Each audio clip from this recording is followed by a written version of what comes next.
It's another spotlight segment, and it's a very special spotlight segment.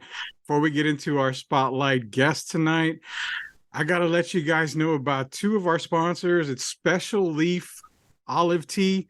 Go to their website, www.specialleaf.com. Get your 4-pack today.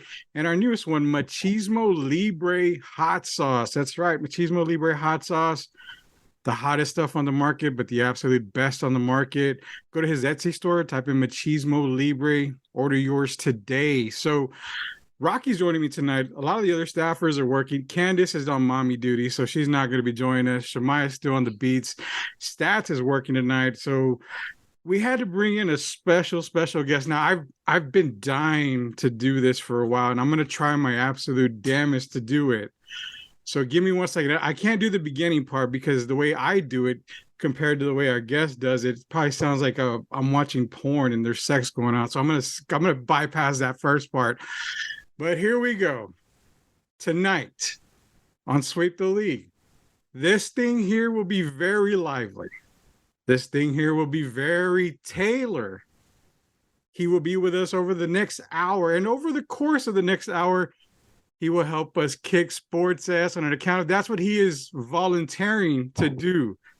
At our service is Mike Taylor, radio mercenary, aka the mayor of sports in San Antonio, Texas. He joins you all on the airwaves of KTKR Hard Radio, Ticket 760, San Antonio and Bexar County, and all along the northern Mexican border, all up and down the Gulf Coast, Corpus Christi regional area, and all along the oil drilling and the shale frickin' hinterlands of Deep South Texas. Deep South Texas. Taylor, what's up, man? How are you doing, man? Greetings, man. That was quite the intro. Good to see you. I got to do it because my radio career was like maybe a year total. So I always tried to get that intro down. I said, you know what? I've got the Mayor of Sports on tonight. Let me do the intro one time so that way I can say I was important for like 10 seconds in my lifetime. But thank you for joining us, man. I really do appreciate you joining us tonight. Absolutely, Rudy. Good to be here, Holmes. What's up, Rocky? Nothing much. I can drink beer, right? We're good. Yeah, you can drink beer. We don't have a beer sponsor, so that's why we're drinking different ones tonight. But hey, if any beer sponsor wants to jump on, hot sauce, beer, and special olive tea. That's not a really good matchup, but we'll make it work somehow. We don't care. But man, we got some time with you. We got to get into some stuff here. And to be real with you, man, we love talking sports, but we also our hashtag is life, laughs, and sports. So we like talking about life. I've got some not so much bones to pick with Taylor tonight because of a certain Taylor curse that has happened to me for the past 2 years. But we've also got some Thunderdome talk that I want to talk to him about. We've got some history of Taylor, and we'll throw in some sports in there here and there. But Rock, I wanted you to kick it off real quick, man. You got anything for Taylor? Because I know Taylor is one of your idols. You're always telling me how much you love Mike Taylor, and we won't get Mike Taylor on the show. Bullshit, he's on the show. Nah, man. I mean, it's kind of crazy because I did grow up listening to Mike, so it's kind of cool to see it full circle. And I do comment on some of the show and still listen religiously. Like honestly, the only show I probably listen to in San Antonio besides ours was Sports Grind when Rudy was there, and then Mike's. But I enjoy Mike's commentary. He's a real guy. It's fun listen to him and Puma shoot the shit. It's funny, man. I always comment on every single thing they do. So yeah. You need some higher standards, Rock. A lot of other good shows out there. I appreciate you listening to mine, but there's some good ones out there. Yeah. But it's funny because he mentions like Puma, but I'm over here thinking, well, shit, I was listening to Taylor back when Jim Bob was there. I mean, that's a very long time. Yeah. Yeah, Jim Bob. You know what he's doing now, don't you? Is he still in McAllen? No, he's now in Corpus. Really? So he was the assistant. By the way, I got a couple dogs in here, so they start barking and shit. And I got a lizard behind me. No, JB, he's in Corpus now. He's the news director at KRIS. I think it's NBC affiliate. He got into TV, and he runs 5 TV stations, man. So if you can picture that ages you and me both, because it was 2007 when I met him and started working with him. Yeah. and he was just some punk ass kid from Southwest Texas State, and now he's like fucking big El Jefe running TV stations in Corpus. So I'm proud of that guy. Yeah, because I've been on the years with Jim Bob, with Dingus, with LG, with Hutch, even rest in peace, Frosty, man. I Yeah. was on the with him, Puma. You even had Jonas Clark for a second there, didn't you? A little bit. I think Jonas did some part-time work and filled in, and because there's been some windows where I would lose people, and then like in iHeart's cheap as shit, so they don't want to pay anybody, so they just like try out part-time people and let them go as long as they want until I finally get pissed off and say, okay, y'all need to make a decision on who we're going to hire full-time. So yeah, there've been some windows there where we had like interim guys, and Jonas and I worked together a little bit, not a lot, some. Yeah, I've been talked to about board positions, and I'm like, I make a little bit of money. I can't just kind of go off and make $10 an hour or something. Dude, So, I've interviewed for fucking iHeart so many times and I never got the job, man. That shit's harder Yeah. to get. Yeah, that shit's harder to get in fucking HEB, man. What did you? When's the last time you interviewed? I interviewed probably a year ago, and it was for like a reportering job, and then they Yeah, just fucking said, "Oh, we want someone internal," and I was like, "Well, fuck y'all then, man." yeah, that's 9 times out of 10, dude. Normally, whenever first of all, we don't hardly have any employees left. The place is so gutted now, and so you're not only we dealing with we don't have a lot of people left. When we do have a position, they're going to fill it from within. There's a 9 out of 10 chance. So the odds of a new dude coming off the street getting hired, which by the way I hate, I don't like it at all. But it's what the company does. It's the industry too, by the way. It's not just Yeah. iHeart, but it pisses me off. So it's next to impossible to get in that room. So Dude, and dude, before we shift off, Rudy, to make us both feel old, I actually interviewed with Jim Bob for a job before I got my current job. Yeah, yeah, and I mentioned to her, and he was like, "Hey, man," he started going on a whole thing about you, and I was like, "Yep, I listened to him, man." But unfortunately, I didn't get the job with Jim Bob. But Jim Bob was like, "Man, if you ever need a job in the future, just let me know and come down to Corpus." I was all right. okay, cool. What did you interview for? Like a Uh, reporter? multimedia journalist, but Jim was like saying I don't have a reel, so I mean, it is true. I mean, I don't, but Uh-huh. now I got a good job at News 4, so it's good for now. But Cool. I don't know what the fuck I want to do for my future, but we'll see. Well, stay with that and keep interviewing for jobs, but just stay at it. The second with the hardest thing, it's hard to get in, but if you get disgruntled and you get out of the business, is now you've made it even harder to get back in. So stay in it, even if it's a shit job. If you want to keep doing this for a living, stay at Channel 4 now, and don't leave until you have another gig in the business. see, there's life words for you, Rock. That's life words for you. Here I am. I was shopping myself over at another 4-letter network, and I even told the big wigs up there that, I love radio so much that I got a great job. I'll do it for free. And I still got hung up on. I was like, well, okay, maybe not. So no big deal to me. I'll just Did you call Alpha? yeah, that's more than Yeah, 4 letters. Yeah. Town. Yeah, yeah. Yeah, for sure. That's a great company. Honest to God, what they do is that's a legit radio station. The ticket is me. Yeah. So if I want to get on ticket, I got to go to you. What Alpha does is impressive. Because that company, it's Alpha's based in Portland, Oregon, right? Mhm. And that's who owns that station. And they invest in that station. They market that station. They promote that station. Look at all the shows they got. All these local shows from 6 a.m. to 7 p.m. It's all local. They've got multiple managers, great sales staff. They bust their ass over there. iHeart just kind of lets me run the ticket, and I don't.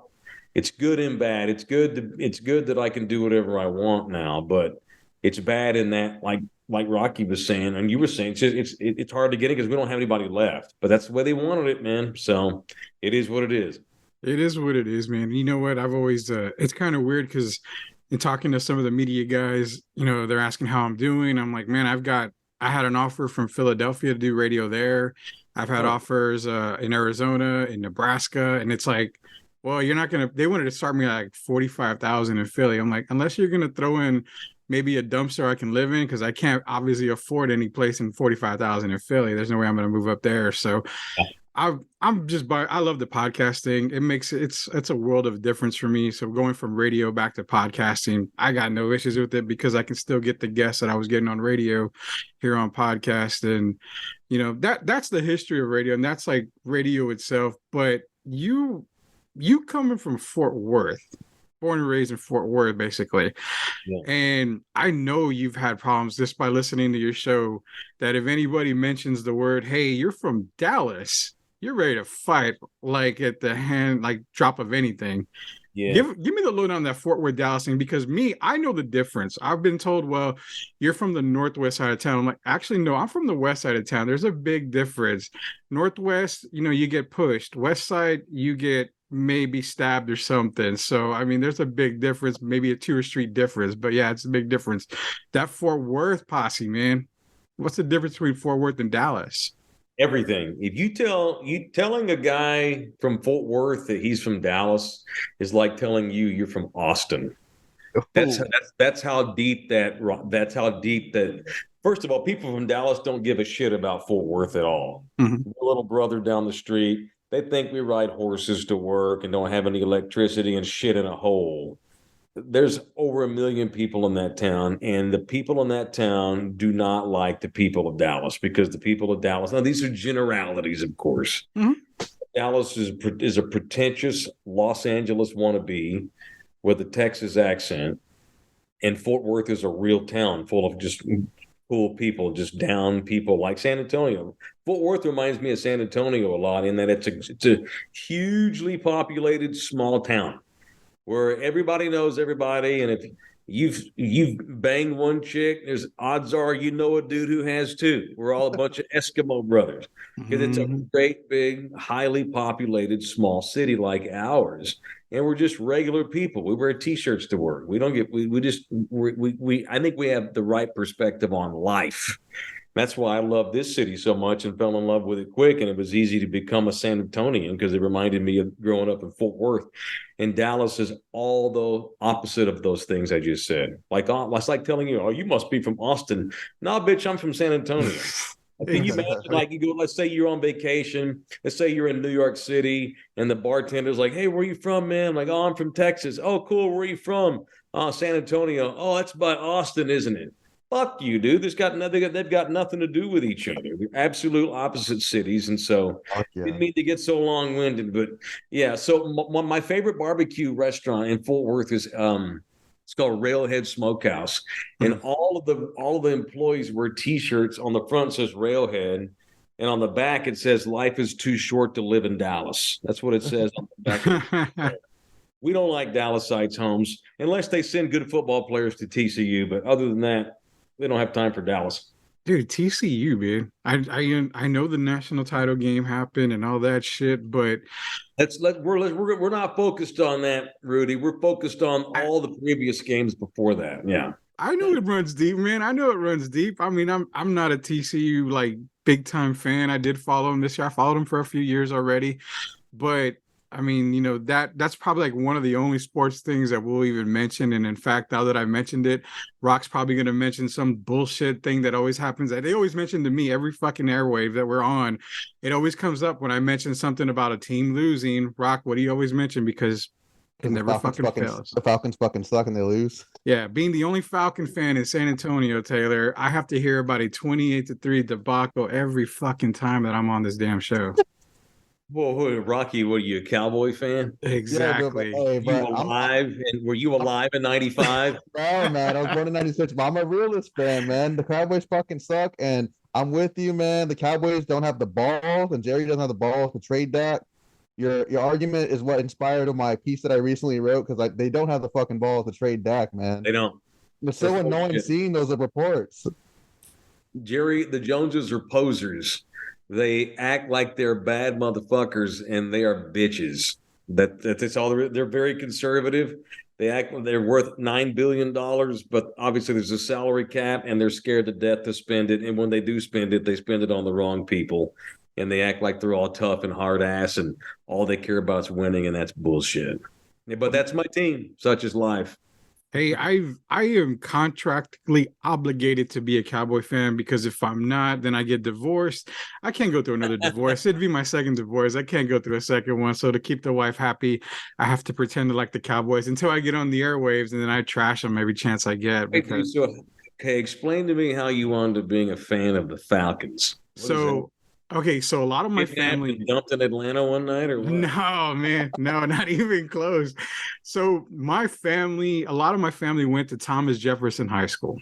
Okay. And Thomas Jefferson produced Mr. Falcon himself, which was Tommy Nobis. And that was one of my dad's favorite players in high school, watching him and stuff. Wow. Now that's loyalty to San Antonio, is what that is. Yeah, so Ever. Nobis went to Longhorns. I'm not a Longhorn fan, but he did go to Texas. Yeah. And he went to the Falcons. And ever since my dad would tell me the stories and all, I just became a Nobis fan, started loving the Falcons, Okay. and I've rid with them till the very end. And I'm sure as hell believe that I'm never gonna see a Super Bowl win ever in my You've been lifetime. to a game in Atlanta? I have been to a game. That's Yes. cool. That's cool. It's awesome. It's an awesome experience. What pissed me off the most was I was craving Chick-fil-A that day, and of course they're closed on Sundays inside the stadium, which is the stupidest shit I've Well, ever you heard. go all the way to Atlanta to see your beloved Falcons, and the memory is they didn't have Chick-fil-A because it was Sunday. Okay. Hey man, it was a loss. What the hell you want me to do? It was a loss the moment we got in that Probably stadium. just drunk as fuck. And then you're like, oh shit, Chick-fil-A sounds good. Pretty much drunk as fuck. Yeah, dude, easily. Hey, I want to move real quick to this because influencers, man, people that influence a lot of people. You're one of the more humble guys in town and on media, period, whether it be sports or anywhere. You're very humble. You're always interacting with fans and Thunderdome, which I'm going to get into in a little bit. But me growing up, the guy that I followed the most, and the reason why I always thought, well, I want to be on radio and talk so much shit, is because I used to listen to Howard Stern a lot back in the day. And I was like, man, I love the way that goes. And then I started getting into Jay Moore, but at the same time, you had your show as well too. So I thought, what in the fuck would happen if someone tried doing a Howard Stern radio show? Yeah. And sure enough, the closest thing I came to ever hearing it was your show. So I'm gonna take like 4 seconds here, and this is gonna be the only Kiss Taylor's ass segment. And I'm gonna say, I appreciate you. I became a radio host for about a year at 9:30 a.m. and I adamantly, thank you so much, Twitter and everywhere on the airwaves that we were on, as well as, Stern and Jay Moore for being my other two guys that inspired me. But, I really thank you for that, because without hearing you doing what you do, I couldn't do my radio show the way I wanted to. So you laid the foundation for me. I appreciate that. Appreciate that. Well, I mean, I stole my shit from other people too. I mean, it's like, I know steal's a shitty word. It's like, and I think I've said this on the air before. Like, if you go and see a band, a young band, you're gonna hear their influences. Oh, okay, these dudes obviously like the Strokes, or they like the Beatles or Led Zeppelin. And that doesn't mean that they're copying them. You can just tell these guys this is where they got kind of their influence, and people influence me, man. I just my dad listened to talk radio when I was a kid, way back before Rocky was born in the 80s. My dad was listening to talk radio, and so he loved it, and so I wanted to do it because my dad liked it. I got into radio to please my father, which is, now we're getting all Freudian and deep and weird, but the guys he listened to were the guys I grew up listening to. And then when I got to college, when I was 19, the ticket started in Dallas, the first all sports station in Texas. And those guys were doing it the way you hear us do it now. Different styles, different personalities, but the concepts and the foundation of what they're doing was the same. Guy talk, us sitting around shooting the shit, not being a bunch of dumbasses, not being posers, not being pretentious, not being broadcasters, just talking about what the hell was on your mind that day. If you saw something in the paper that pissed you off or made you happy, or you watched a kick-ass game, or you fucked a cool chick, or you had a new beer you found, or you saw a good movie, or you went to a good game. Just dudes sitting around bullshitting. And so that's what I grew up listening to because of my dad. And so what was cool about getting this job in San Antonio is we had the ticket was on the air, but the city had never heard a show done the way I do it. So I thought this was my timing was good in that the city was ready for a show that had the style that I do it.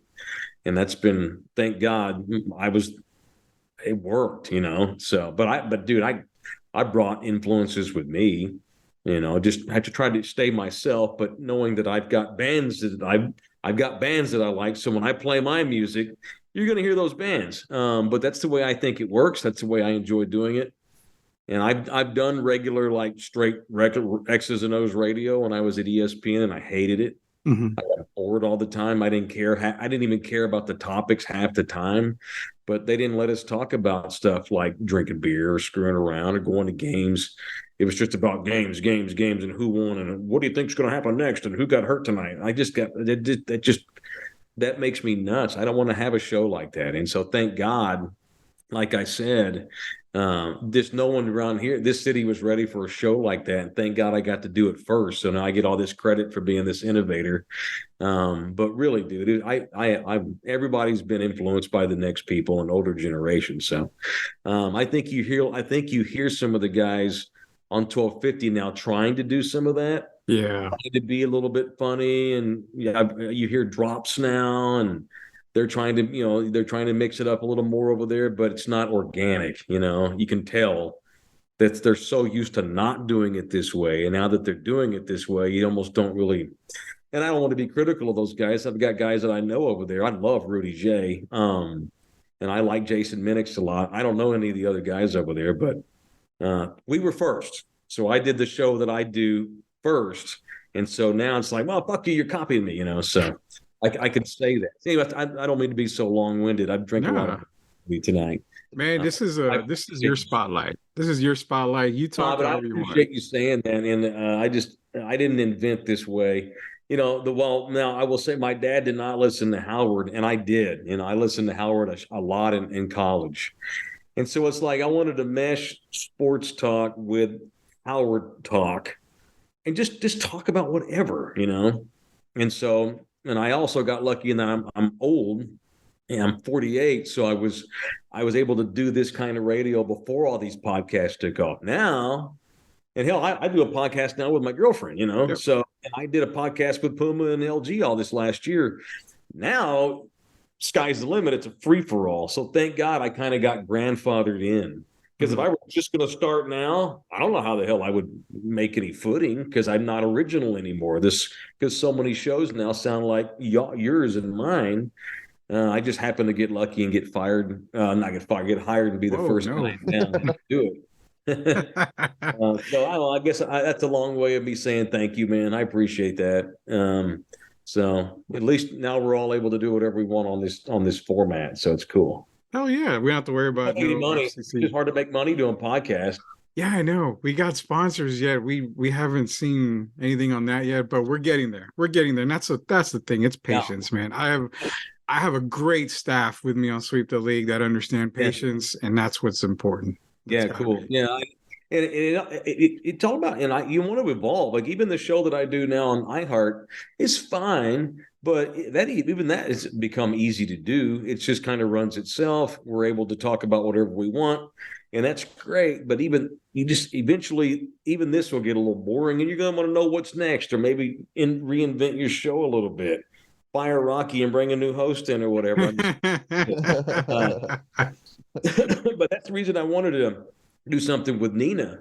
Mm-hmm. Excuse me, is because she's a woman, and I've never done a show that had women in it, or we talked about things that had women involved. So it's like, it's been cool because we've done 2 of these now. We're getting ready to do a third Thursday. Notice I'm plugging my new podcast. Plug it all.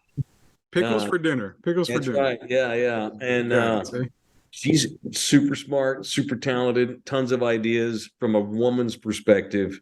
And so now that opens up a whole, most of the people that comment are women. I'm not used to that. So it's been cool. It's been reinvigorating, and it's made me look forward to that, but it's also given me a bit of a shot in the arm over on Ticket, because I was getting bored there for a while, to be honest with you. Mm-hmm. Yeah, and it's That sucks. That's just us talking. It's hard to tell. It's hard to tell dudes that don't do this for a living that doing a talk show gets boring on occasion. Fuck you, dude. You get to go talk football. I'm over here doing a real job, but no, it's been cool. So I want to keep evolving, doing different kind of stuff now that the podcasts are so huge, and so I'm going to keep at it. So anyway, I always want to keep moving ahead because I'm getting older, dude. One day I'm going to be 60 and no one's going to give a shit what I think about anything. So I just want to do this. I want to do this as long as I can and evolve as the industry changes. But I'm lucky in that I got grandfathered in back in the day before all this stuff went crazy, you know? Yeah, and I feel you on that. I've been lucky enough to work with some great women in sports media, even in media in general. I mean, my first radio show, actually on air radio show, I was a partner with Carolina Teague at 9:30, and then we kind of split up. I was on her show the other night. Oh, really? Yeah. Oh, nice. All right. I mean, like I said, we split up, and she's got her thing, I got my thing. Yeah. I've worked with Jill Jelnick. She's in Memphis now. She's a big time, I think, sports director in Memphis now or something. Yeah.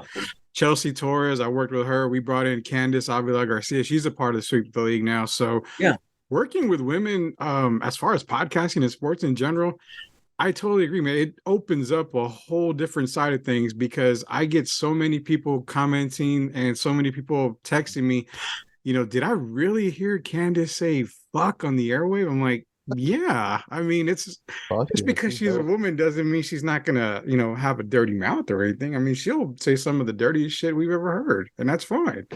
Yeah. It's a different perspective of it. For sure.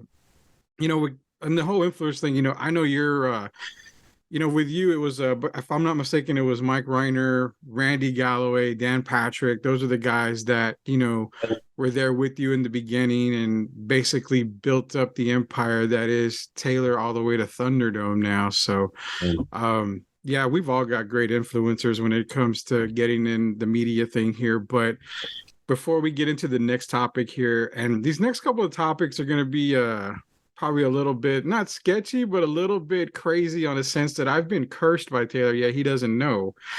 And I've also been called a nice little word by Taylor on the airwaves. And this was a long time ago. So we're going to get back onto that. I just got to remind everybody about Machismo Libre hot sauce and special leaf olive tea. Go out and get yours today. So I'm going to go with the Thunderdome thing first. All right. So back in the day, we're talking, this is back when you were giving shit to Emilio Navaita and he had his Jim Thorpe helmet on and all that bus crashing stuff that was going on. That's how long this has been. And I think this is back when DeJuan Blair was a Spur stealing jewelry left and right from everybody. Yeah. So I remember making a comment and I tweeted at you and I think my handle back then was something like Screaming Chancla or something. And I remember I'm gonna tweet Taylor something, and I can't remember exactly what it was, but it was along the lines of an old guy, Sammy's Embroidery, and I said how he, screwed up my shit and terrible, and I got the infamous words, Rocky. You don't understand. I was happier than you could imagine when I heard really sweet Screaming Chancla. Listen here, you son of a bitch. I was like, I get to work and my buddy listens to Taylor in the morning at the time and he's like, you're Screaming Chancla on Twitter. I said, yeah. He goes, Taylor just called you son of a bitch. I said, I know. I was called a son of a bitch on air. You don't know how that made me feel. So you hadn't lived till you've been called a son of a bitch. No, yeah, you hadn't made it to, and I think I was in the upper echelon of Thunderdome now because I was called a son of a bitch. yeah. So I only read the tweets that are good. First of all, I don't read anything. And if I go off on a tangent and rip on somebody, it's because I like to tweet, even if I don't agree with it. It's good shit. So, and it's cool that you took that the way you took it. You could tell a lot of, and we're just look what we do for a living. We're just fucking around. So you can tell a lot about a man and how they take criticism or how they handle, people being just silly, whatever you want to call it. I'm just goofing off, just being goofy. And people that get butt hurt and have thin skin, fuck them. I don't want anything to do with those guys anyway. So exactly. yeah. How you take criticism? That's what. I tweeted Taylor one time. It was about Taylor was going on a remark a hash about guys that wear chanclas with jeans and socks. And I remember I was like, I fucking do that shit, and you're like, who the fuck wears that shit? Yeah. Oh, you had socks on, yeah. Yeah, they socks and oh man, how can you? I don't know how. It's not comfortable. The sock presses in between your toes. How are you walking around like that? Dude, it's the Birks, man. It's not like those like weird ass chanclas where you're like that. It's just the Birks where it's just like chill, you know. Oh yeah. You know what's funny is half the kids in the state do that shit now. So I haven't bitched about that in a long time because I lost that battle a long ass time ago. I can't. Everybody wears socks. Like now, these kids are all wearing Crocs. Yeah. Or they'll wear the open-toed chanclas with the socks, and then the socks go up to the knee with shorts. Which when I was a kid, you get your ass beat walking around like that. But all these kids now do. So I've lost that battle. Yeah, there's a lot of shit that's going on that we don't like. You and I are like, what the fuck is going on here? Since we were growing up, you never saw like the socks and chanclas and shorts. Honestly, man, this is the trend too. When I was in school, I'm talking when I was young, no one ever wore their jeans around their knees and had a belt to keep them up. I mean, I don't remember sagging that bad. There was sagging, but there wasn't sagging as if you're going to buy, 36 waist and 12 length jeans and that's all you're wearing. That's like stupid shit. Yeah, and these kids, they don't even know, and I sound like an old ass man tonight. They don't even realize the origin of that. That goes back to the mid 70s where guys in prison would wear their pants low to show the rest of the guys in prison my ass is available. That's really the origination. Really? Yeah, absolutely. I didn't even know that shit. But yeah. That where you wear saggers to show that was your way of showing. Let's fuck. Wow. Well, then you know what? You continue to wear that shit then, because then that's on y'all then. It's crazy to me. Like it's funny. I almost think kids now don't even talking about high school kids don't even really have a style. This is like it's a collection of all these past styles. Yeah. Like, well, the crazy ass hair that's real bushy and everybody's got a fro now. Even little Mexicanos running around with little fros and it's real curly and Crocs. Crocs were for old people when I was a kid, and now they're super cool. They're $150 because they're well made, and these kids go get these little decorations and stick them in the holes of the Crocs to represent your teams and all that shit. But I mean, I'm sure that in 1992, 48-year-old men were making fun of the stupid shit I had on. So that's life. We get this age, we're allowed to make fun of kids. Yeah, we were wearing jabos and shit back then. I remember all that kind of stuff. Looking idiot. Yeah, I wore a lot of that preppy shit early and trying to be cool and like nice dress shoes with jabos and Tommy Hilfiger shirts and hair all full of gel and shit. And I like if I see an old picture of me from that day, I'm just like, oh god, what a douche. Grunge music got that out of me. Then I stopped putting so much shit in my hair, and it was black t-shirts, and it's been that way ever since. Well, at least you don't have the Marbach cut. That's the whatever the fuck they call that haircut that you see. No, I'll never have that, man. No. Yeah, no, definitely not. But I bring up Thunderdome. They shave it. They have like a bowl, right? Yeah, it's just like the hair bowl. I mean, I'm trying to get Rocky to do it. In the front. Yeah, I'm trying to get Rocky to do it for the next kettle drive. He's not probably. My hair is decent enough like Taylor's, man. I mean, really over there. Hey, man, I got a little bit of hair, and that's from old age, man. I'm way up in age, so that's good, man. You're good. So I brought that son of a bitch story because it shows the interaction you have with Thunderdome, and we're gonna plug it. We're gonna plug another thing in a little while, coming up on April 1st, but. The biggest thing with Thunderdome is the interaction you've got with them, man. You're having missions baseball games where you've got Thunderdome getting together, tailgating stuff. Hey, we're meeting up at a bar. I'm actually a part of the Thunderdome group chat on Twitter on the DM thing. So I see all that coming through, tailgating for UTSA games and all. That interaction with Thunderdome, man, that's what separates you from the boys at ESPN SA and all that and other stations because You don't get a lot of that over there. And people don't they don't realize to interact with your fans. Now, me, I have maybe like 4, 5, 6 fans, and they're all my household. So I mean, I can hang out with them all day. But when we were doing radio and even podcasts now, we go hang out with people, we go to games, we meet up with people, all that. Mm-hmm. That is so important, isn't it? Yeah, it's absolute. Dude, you and I could watch a football game and give an opinion on the football game. So mm-hmm. Who cares about our opinion? And why are they going to listen to your show over mine?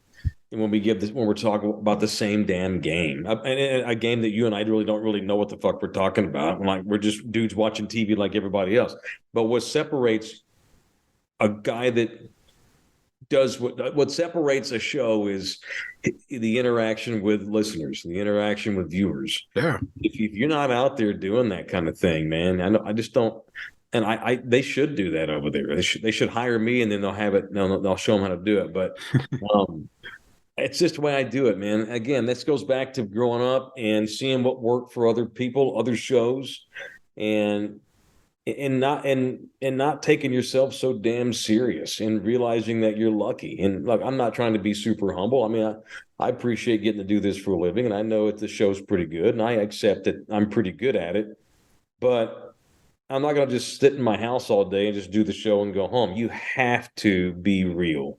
You have to build a relationship with an audience, especially a local show that's in one town. You just have to get out there and be human to people and show them that you are human. And a lot of these hosts, the reason they don't go out is because they're not human. They're not very cool people, and they wouldn't fit in. And when I first got into this, I was young. I said I wasn't going to be like super friends with listeners. I would do appearances. We would do. I'll do a remote. We'll do an appearance. We'll have an event.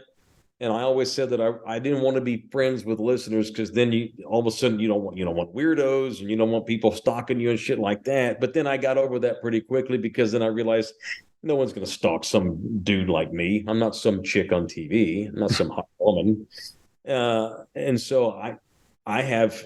And the beauty of doing it as long as I've done it now is that now it's almost like we really are friends. Like, you and I've have we ever shaken hands before? Yep, we have. When was the last time we shared a beer? Okay, when was the last time we did that? So you and I have met twice in person, and it's both been at the barbecue. Bear County Cookers. That's all I got to say. Yeah, I've got the T-shirt in the closet. And we got another one for you, so we got that. So I guess the point I'm making is that even if maybe we've only actually seen each other twice, we're still. It's almost like we do know each other, right? Mm-hmm. Like you know me a lot, it's the same. And it creates a comfort zone with people. I want to be approachable. Like, I've gotten onto people before for taking a picture of me at pumping gas and shit, and they stick it on Instagram. Like, dude, look, there's Taylor across the street pumping gas. Just bring your ass over there and say hello. Don't take a picture of me pumping gas. What if I'm picking a booger or scratching my ass? Just come say hello. And we mean that. I stand by that. And the people that have worked with me on the ticket have to be that way too, which is why people love Puma the way they do, because he's just a real dude. Mm-hmm. And doesn't take himself so serious. He's just having a good time. And you have to be that way, I think, to separate yourself. You just have to. Or eventually your shit's going to phase out. I mean, the odds of us doing this 15 years anyway, I'm already on borrowed time.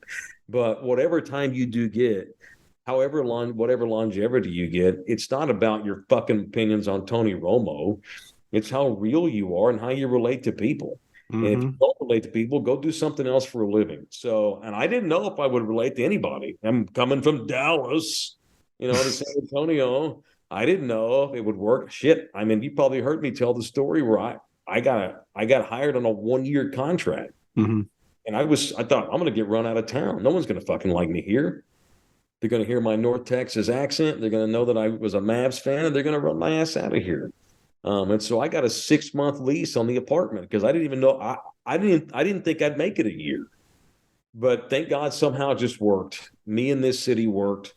And now it's cush 15 years in, which is why I like to do other stuff like do podcasts with you and work with Nina, because that show's kind of like it runs itself now. It's just I've got this audience that I've built, And not everybody listens every day, all day. I get that, but they listen enough. And so we've got this, like, I've got this group of people that, and we're all kind of friends, you know. Mm-hmm.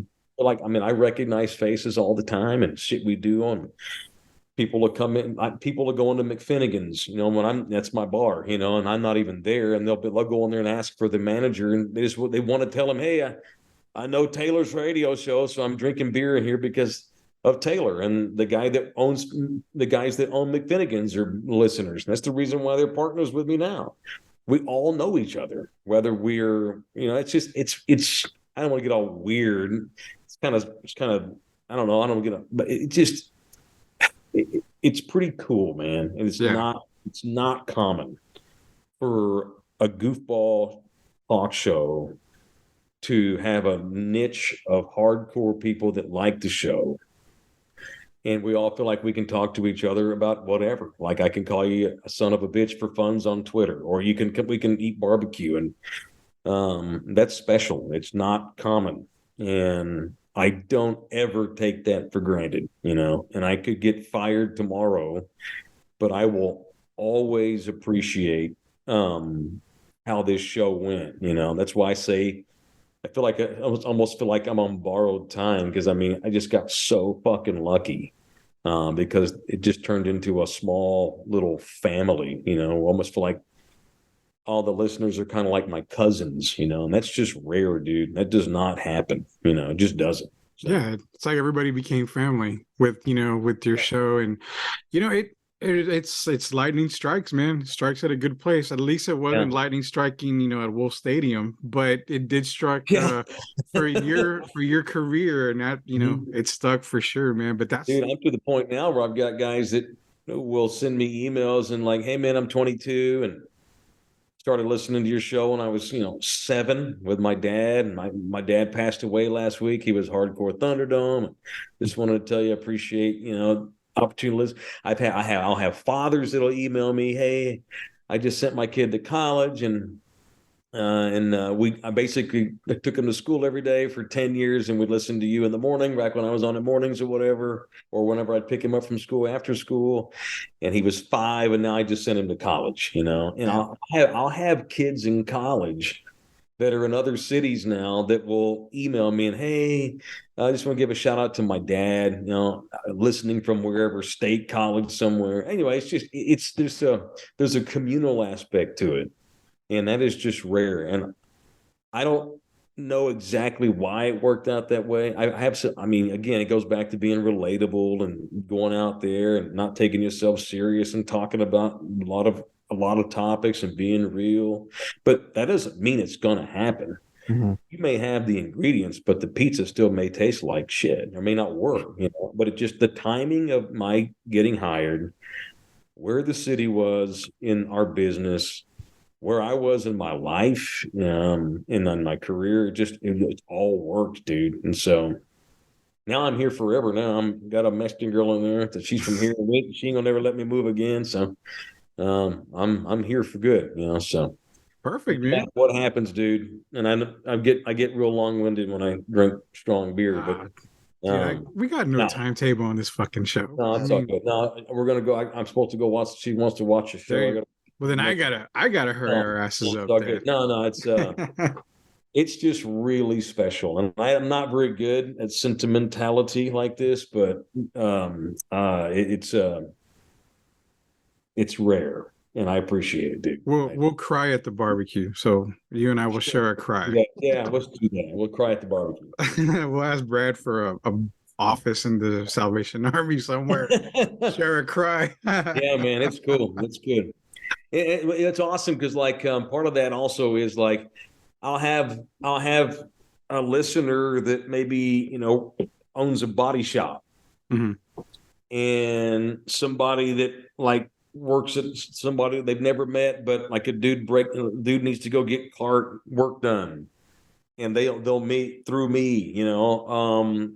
I've got guys that were neighbors that never talked to each other, but all of a sudden they kind of accidentally found out that they both listened to the show, and they became friends like that. You know, I got a buddy who, you know, he calls me up, hey, what's that get me a hold of Doc Garrett or whatever. I fucked up my back or whatever, so I'll make a call for him, and he'll be over to Rosti. Then he'll wind up making a friend. Like people will become legit friends, and they bonded over, and all they had in common when they first met was they both listened to the show. And they get to know each other, and they wind up being like these close friends. Oh, that's crazy, man. That blows my mind. Yeah, and I'm grateful for the people that I've met through Thunderdome, through your show. I mean, yeah. Tex-Mex Frank, I know him. Jonas Clark, I worked with Jonas for a few years. People like that. I've met a lot of people through your show, so it definitely is a tight knit family. Mm-hmm. And I'm going to tie all this into the barbecue because not only does Taylor have a barbecue cook-off, and it's going to be April 1st this year, Peacock Center, Boys and Girls Club. You don't know where that is, and you're in San Antonio, I should slap you across the head, but it give you a bigger outlook there. It's over by Woodlawn Lake, so just go to Woodlawn Lake. Yeah, I mean, that's probably the easiest thing because in San Antonio, we don't know streets, we know landmarks. So if it's like, oh, I live on this street. Well, what is it by? I don't know, by the tower. Oh, I got you. I know where it is. So when you mention the landmark, you obviously know where it is. But barbecue cook-off, April 1st. I gotta ask this before I get into the curse talk and tie it all in. We've been a part of the cook-off for the past 2 years. This will be our third year. We've placed every year 2 trophies the first year, a trophy last year. Are we on the verge of Taylor calling us a fucking dynasty? Yeah, man. I mean, yes, y'all always go home with hardware, and that's not because we like you. I don't even, half the judges, I've never even met them. Which, by the way, one more thing, you mentioned I was making fun of Emilio, giving Emilio shit back in the day. Yeah, one of his sons is going to judge this year. Oh wow! Again, hearing criticism, but realizing that it's just sarcasm and just being goofy. Now the kid's in the band. He toured with Sting, and he listens to the show. Emilio's kid, so he's going to be a judge anyway. So, no, you guys, we're going to have the draft soon, by the way. So I'll try to get you with my first pick. But yeah, I mean, no question. 3 barbecues, taking home trophies. That's Spurs shit. Early 2000s. Yeah, and I know a lot of people. But Rocky, I'm gonna let you go, but I gotta let Taylor know a lot of people, because I live in the bowling world. I grew up in the bowling world. I've participated in bowling like at the highest level. I'm known for talking shit. So I'm gonna talk some mad shit about the barbecue, kind of like I did the last year. You like Pete Weber talking shit like Pete Weber? Pete Weber, I know Pete Weber. I know PDW. I've bowled him a couple of times. So hell yeah. I will say this much. Last year we got 1 trophy, and you had a lot more teams last year. So in retrospect, we only took home 1 trophy, but there was a reason behind it. We didn't want the teams to go away. We wanted everybody to come back. So why the fuck are we going to dominate 2 years in a row and just put everybody to shame? So this year it's all balls to the wall. It's, brooms up people's asses. It's everything. It's going to be barbecue on April 1st. Yeah, that's apparently so. Yeah. So it's time. Apparently so. Y'all bring it. Y'all, I want your A game. We're going to do it. We're going to do it.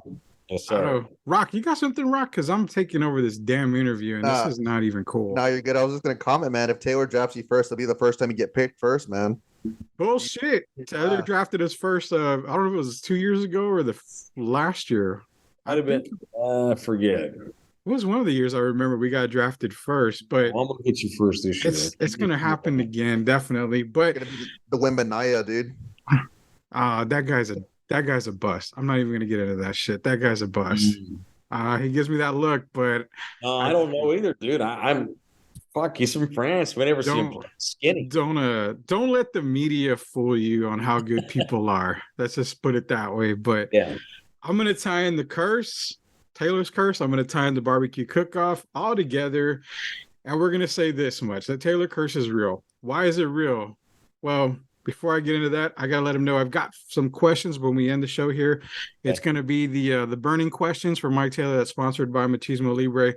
But before we do that, it is all the way live time because the Taylor curse is real. Barbecue is real. Back 2 years ago, participated in the barbecue cook-off. Wife had 2 flat tires. No sweat. last year, I get a phone call again. My wife and my mom were like, "Hey, we're at your house." Okay. The AC went out. So, and it was hot as fuck last year. The day of and on the barbecue, the AC went out. And we remember that was the hottest day of the fucking year because my head was red. I was bald that day and my head was red. I didn't bring a hat. So here I am trying to cook and trying to help, our pit master, thinking my family is sweating their balls off inside while I'm sweating my balls off outside. So 2 years in a row, the Taylor curse has really stuck it up my ass. And I'm wondering this year, April 1st, it's April 1st, it's April Fool's Day, it's Taylor's barbecue. What fucking curse am I gonna get this year, Taylor? Oh, Rudy, you already follow rule number one of the successful talk show host, which is make everything about you. Exactly. Of course, it's about you. It's April. I have no control on the curse. It does what it does, man. I'm like that. I'm Reagan. I'm afflicted. I can't help when the demon comes in. It just comes and goes. It's been exorcised, but it still likes to visit, and it manifests itself through others. So I'm thinking one of our pit masters smokes. So I'm gonna ask him to start a fire. Well, no, I'm gonna ask him to do a Taylor trans here, and when he drops the ashes, put them in a little bowl for me. I'm gonna have Taylor walk by our area and give me the so-called Ash Wednesday look and put a little cross on my forehead to hopefully break this damn Taylor curse year in and year out. Whatever it takes, I'll do anything. I've heard some of the stuff that you had to do. I think was it Mission Concepcion that you had to break a curse there. Espada. Yeah. Mission broke the door at the mission. A 200-year-old doorknob. I grabbed it and it fell to 3 pieces.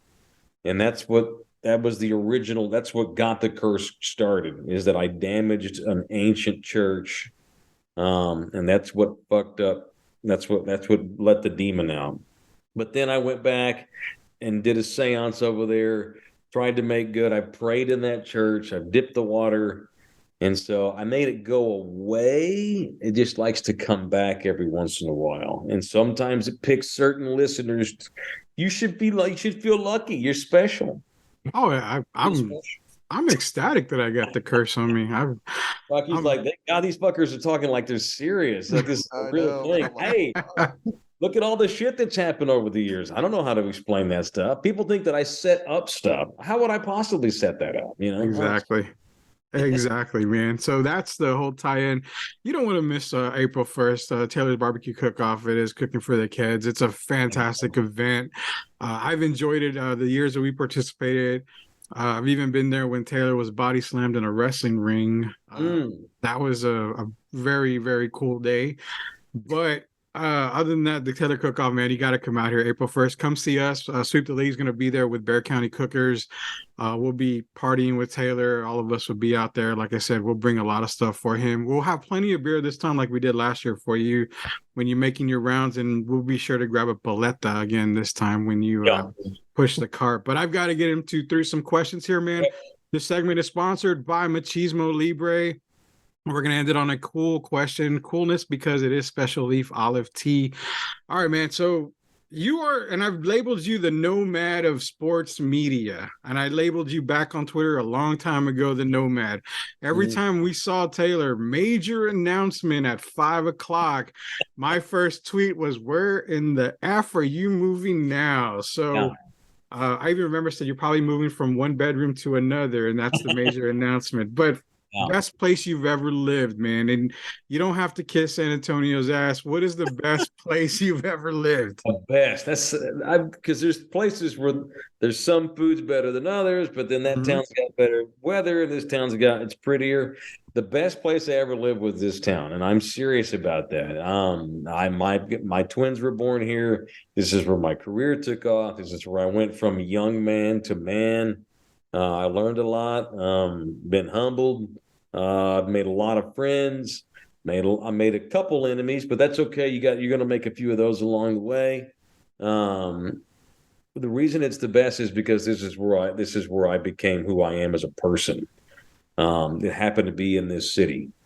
it's not even so like when I was living in Hawaii, I would tell people I've got to get back home. And when you live in Hawaii, yeah, but these people are not there. It's if these people were in Butte, Montana, then Butte, Montana would be the best place I ever lived. The people that I've met in the city, and this little woman in here in this next room, it's the people that have made this town the best town I've ever lived in, which is why I'll never move again. Never. I mean, okay, somebody offers me $1 million. I was gonna say it's got to be a price. Yeah, but dude, I mean, I've done so much moving over the years. I'm just tired. I don't want to go anywhere. I just don't. I just don't. I want to stay here. It's just because it's so funny because when I've been gone a lot and I miss the shit out of it every time I'm gone. And I've never really known true homesickness until last year. I was divorced. I was living alone in this little shitty, tiny ass apartment in Honolulu. And I had this beautiful, badass 25th floor view of the island. And I was depressed. And I've never known homesickness like that. And so I've gained 10 pounds since I moved home because I'm all happy. But I'm trying to lose back. I'm trying to lose that weight. This is the best town because of the people that are in it. This is always going to be home. Fort Worth is where I was born and raised, but San Antonio was home, and that's no bullshit. There you go, man. So Taylor is calling San Antonio the home of homes, basically, and he's not just kissing San Antonio's ass. He really, y'all know I don't do that. Yeah, it's not the alcohol talking, brother. It's not the alcohol. No, y'all know I don't do that shit. So, Rock, you got one, or do you want me to keep on with the questions here? No, I got one. I mean, going off San Antonio, kind of the start of it. Everyone fucking debates this shit, man. What is the best taco spot to get tacos? Like any fucking tacos, but everyone debates this shit. It's like, to you, what is the best place? And I'm gonna be wrong. Like, it's hard, dude. I mean,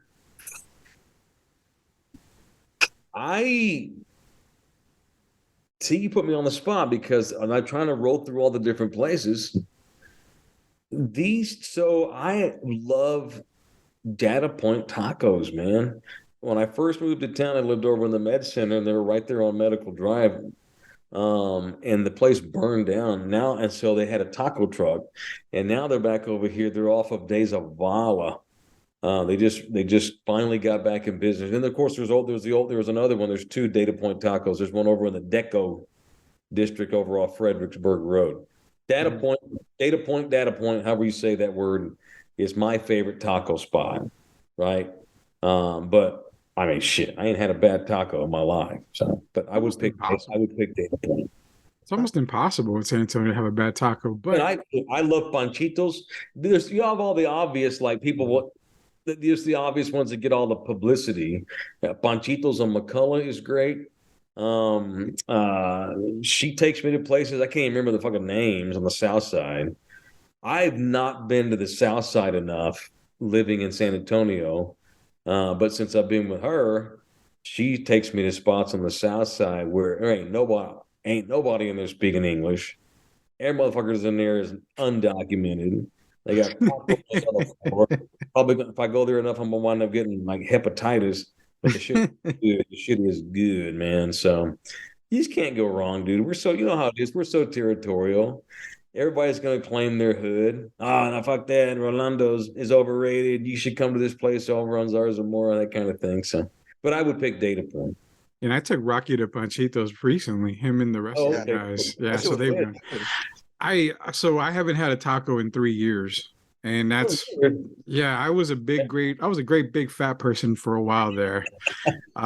Great big fat person. So it was bad enough when I tried tweeting at you and everybody. I kept hitting letters at one time with my thumb. So I had to use the Q-tip and start doing my own tweeting that way. What do you eat? Like veggie tacos now? With a I veggie don't. wrap? I haven't had a tortilla in 3 years. Period. Damn, dude, that's Yeah. willpower. I've gone from close to 480 to now 218 pounds in 3 Dude, years. I don't even know how you got 400 pounds on your body, dude. Oh, Well, my you just God. described it, eating fucking Dude. tacos and going to the south side where you can get an Dude. STD and a Ruben, you barbacoa taco at one time. You gotta tell Taylor your meals that you would eat daily. That shit's fucking insane. All right. If you want to know what I used to eat at least one meal or one day, I can freak you out real quick here. So, Okay. a normal morning, well, not a normal morning, but what typical day would be going to Mama Margie's. I'd get 2 beef fajita tacos, 2 chicken fajita tacos, 2 bean and cheese tacos, and maybe a carne asada. And then a Damn. large lemonade was breakfast. Damn, dude. So then I'd go to lunch. Let's pick a spot. We'll go to Wendy's. I'd go to Wendy's, get the double meat burger, that big motherfucker they had, large fry, large Coke. I would get 2 double stacks and 2 orders of 4-piece nuggets for my lunch. Yeah.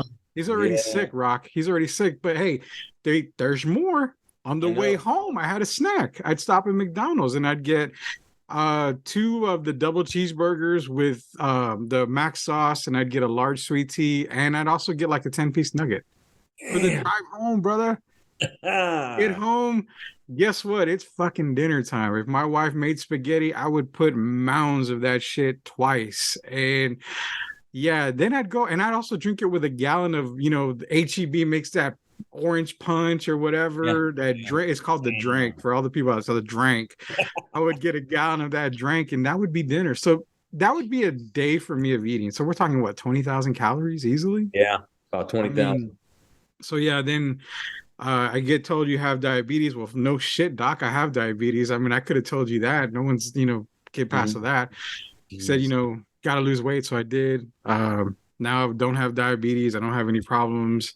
Cool. Only problem I have is I'm still, talking shit left and right. So I got to get that under control, because these days people shoot first and punch later. So. I can honestly say I think I've had less than 10 flour tortillas in 6 months. That's a bonus. Yeah, that's a bonus. I'm better at not. I'll get corn on occasion. I try to just get plates. Mhm. Give me the plate, no tortillas, and just eat the plate with a fork. I don't need the tortillas. Just even cutting that out, and that I do not drink soft drinks ever. Mhm. I don't drink tea. I don't drink lemonade. I don't drink any Coke. I drink beer, but I want to keep drinking beer, which is why I gave up all the other shit. Yeah. I drink water, coffee, and alcohol. That's it. Nothing else extra.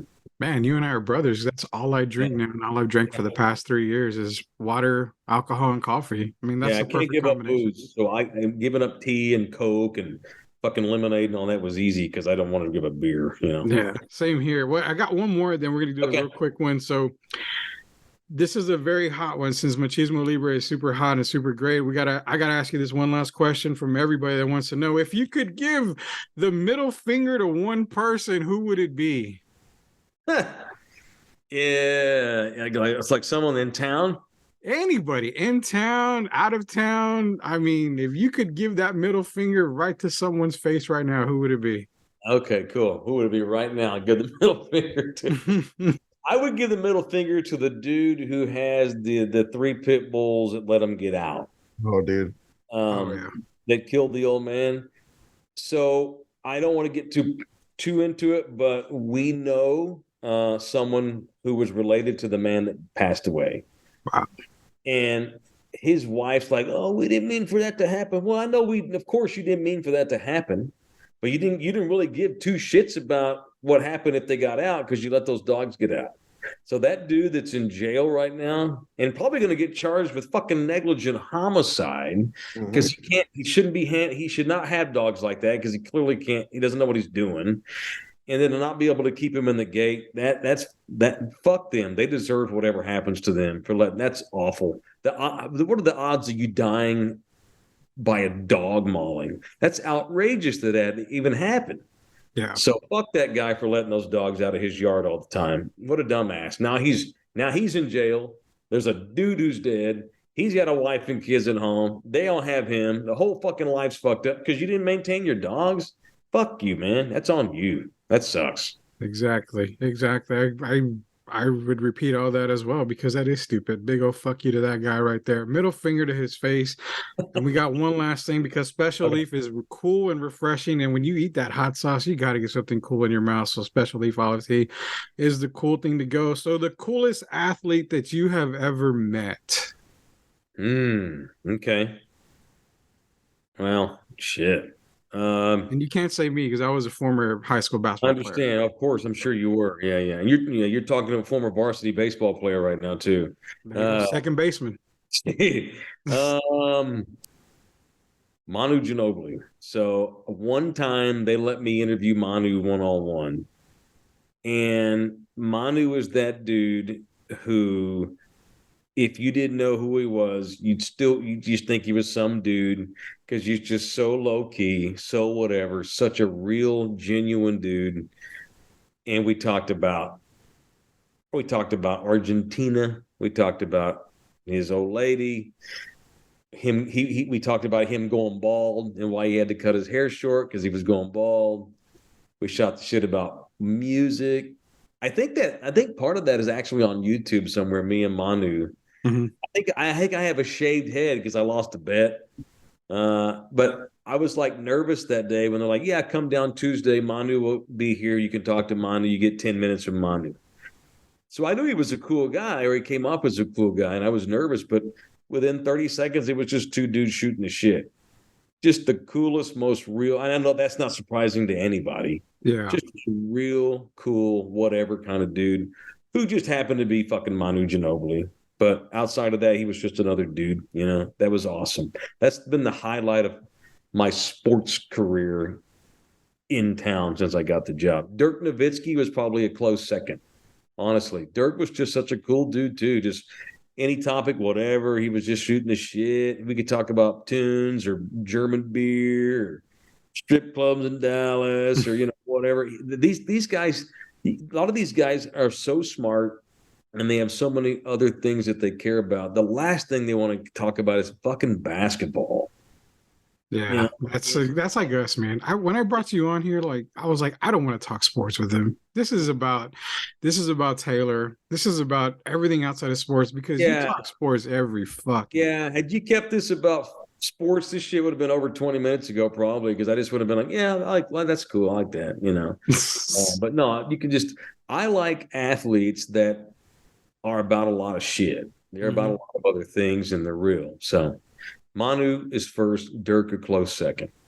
There you go, man. The coolest athletes that Taylor has ever met, sponsored by Special Leaf Olive Tea. Well, man, it's been great. I probably kept you 5 more minutes than I was supposed to, but you know what? Fuck it. That's the producer's thing, so they got to worry about that. We just record the damn shows. That's it. Good, man.